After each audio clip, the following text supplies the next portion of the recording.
Doctor Who skate this time? Buy Wool's new shape Skyray with double flavors of raspberry and orange. And you get a free color picture card, one of a series showing Doctor Who and the Space Raiders battling with Daleks. Free when you buy Wool's new shape Skyray. Only 6 months. And now for our feature presentation. The good, the bad, and the ugly show.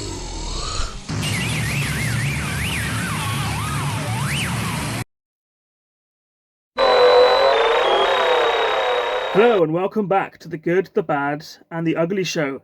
And today we're exploring the world of Doctor Who figures. Well, mainly 1980s Dapol or Dapol, however you pronounce it.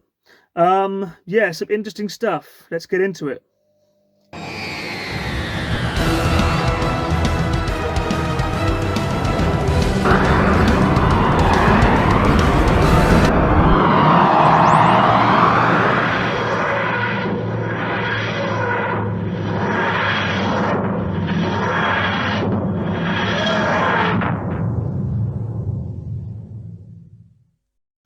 Okay, so we're just going to go through some of the figures that I have here. So, where to begin? So, this is K9. You obviously recognise K9. I can only hope that's focusing okay on the camera. You'll notice that K9, he's missing a tail, which is sad. But you'll notice that K9 is green. He shouldn't have been green. Basically, they gave, the Doctor Who BBC people gave Dapol the wrong picture of K9. They gave him a kind of one from outdoors where he was tinted green by the reflection of the leaves. And they thought, oh right, he's green, so they just made a green K9. This was later recalled, and then they brought a grey one out to, to be right and all that. So here we go, there's some Time Lords here. These are pretty cool. I mean, ridiculous faces. Look at that. But I like them. They're kind of like, they're pretty well detailed. Look, they've got the little signs on them and all that. And yeah, I mean, funny articulation. But yeah, Cyberman, Time Lord figures. There you go. Cyberman figure. Well, we get onto the Cyberman next. He's really skinny, isn't he? Really tall and skinny. But I quite like him. He's got a funny face. He looks a bit weird. He's kind of got a bit cracked over the years, but that's fine. That happens to plastic. We've got the Master. The Master's good. He's a really good idea of a figure because he's the ultimate baddie. This is the original Master from the Jon Pertwee era. This I think was later. Like some of these were more kind of early 2000 and 90s than 80s. They started in I think they started in 1987, around the same time as Doctor Who. I could be wrong. I will look that up in a minute. And yeah, here's Sylvester Mccoy. Here he is in his brown coat. There we go, brown coat Sylvester. Let's stand him up over here. Let's lie him down here. Here we go, Sylvester Mccoy in his grey coat. Look, you can never have too many figures of Sylvester Mccoy. I mean, what more could you want out of life? And here is Jon Pertwee. Apparently, here is Jon Pertwee. Yeah, I'm not sure. I'm not convinced. It could be anyone, couldn't it, really? Could be that guy who used to present Catchphrase, or, you know, a member of Dad's Army. It kind of looks like Jon Pertwee. He's got the coat and the white clothes, the hair, kind of almost, but I'm not sure about that face. I don't think he'd be happy with that. And Tom Baker. This is like the worst possible Tom Baker figure you could imagine.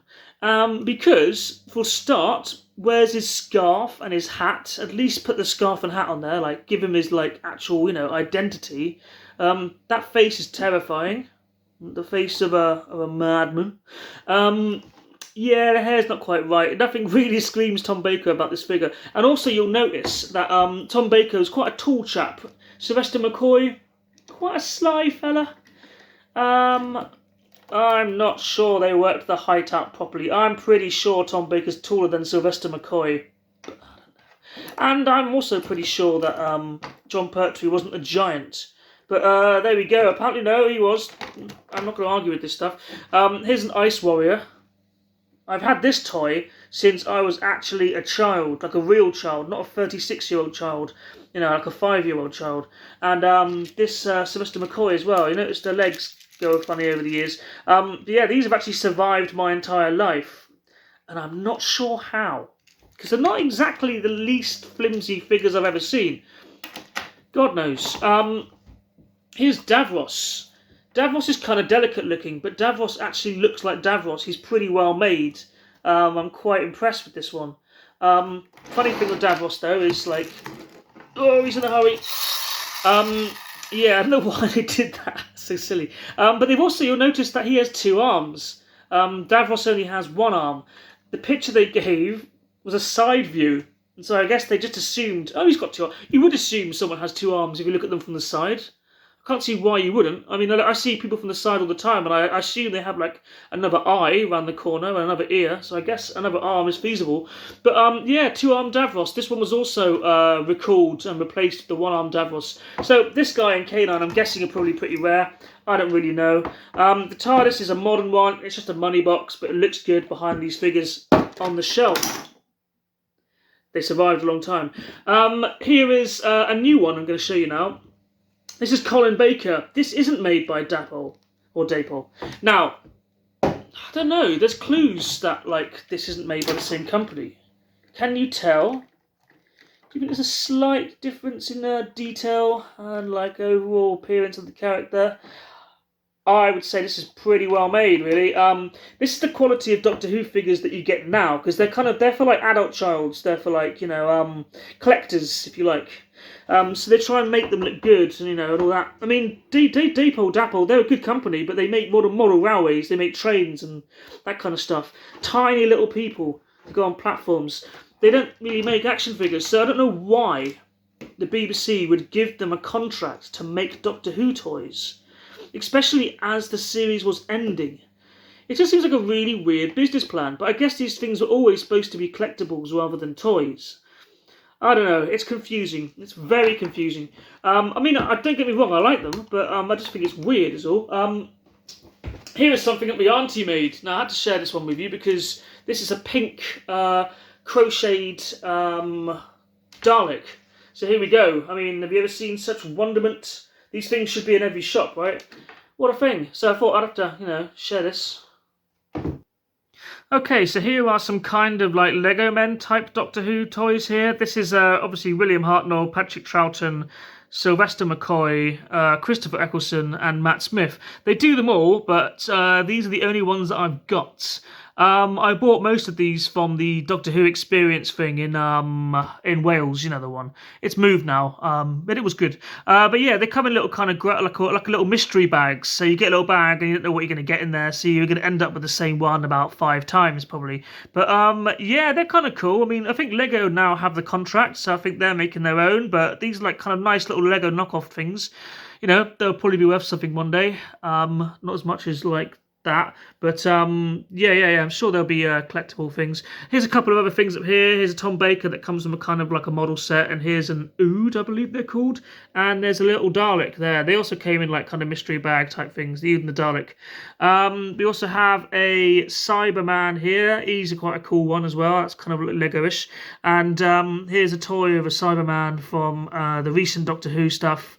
I think this one came from The Nightmare in Silver, which my wife was actually in that episode. She played the character Psycho. She got killed by one of these guys. Maybe this guy right here. And it's nice pictures. Yeah, here's a big Cyberman. My daughter stuck a sticker on him, which says Player One, which is nice. But yeah, he's got his brain showing. He's kind of a big action man-y type thing. It's Modulok's head. But yeah, another good one.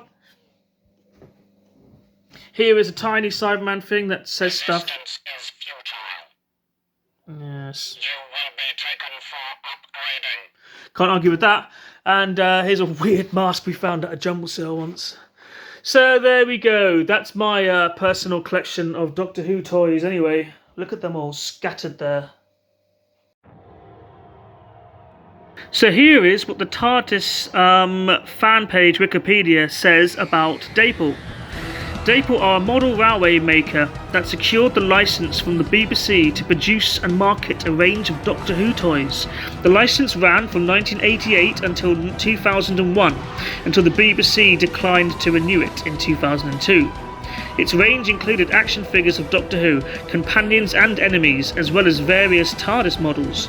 The company often released obviously flawed figures, such as 5-sided Tardis consoles instead of the normal 6, a green canine, a 4th Doctor Who with no hat and scarf, and an undersized 2nd Doctor with no articulation. So there we go. That's pretty much what I thought about Dapol. So yeah, there's a little history for you there. But yeah, they make pretty good trains. Also, as weird as this John Pertue figure is, have a look at this seafood TARDIS that used to hold jelly beans. Enough said.